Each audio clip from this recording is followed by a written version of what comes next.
jika nantinya liga akan resmi dilanjutkan di bulan Oktober mendatang. Pihak manajemen Sriwijaya FC sudah bersepakat untuk memanggil pemain dan mulai berlatih di bulan Agustus. Hal ini seperti yang disampaikan Indrayadi selaku Direktur Teknik Sriwijaya FC. Sudah ada kesepakatan dengan pelatih Budiarjo dan manajemen lainnya untuk memulai latihan di bulan Agustus nanti. Dengan persiapan kurang lebih 2 bulan ini dianggap sudah cukup untuk melanjutkan perjuangan SFC guna berjaya di Liga 2 untuk menuju Liga 1 di musim berikutnya. Hal ini bercermin dari persiapan tim sebelumnya yang hanya memiliki persiapan 2,5 bulan dan dirasa sudah bagus. Saya pikir kalau hasil kita diskusi dengan Coach mengatakan bahwa 2 bulan itu maksimal udah bagus lah untuk persiapan sebuah tim ya.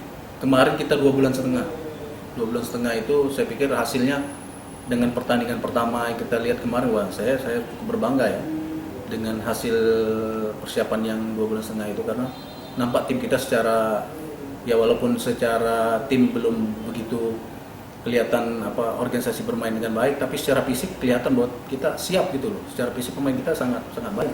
Sebelum liga dihentikan, Sriwijaya FC sudah melakoni 1 laga dengan hasil 3 poin saat menghadapi PSIM Yogyakarta di Stadion Gelora Jakabaring Palembang. Eza PM, Sriwijaya TV.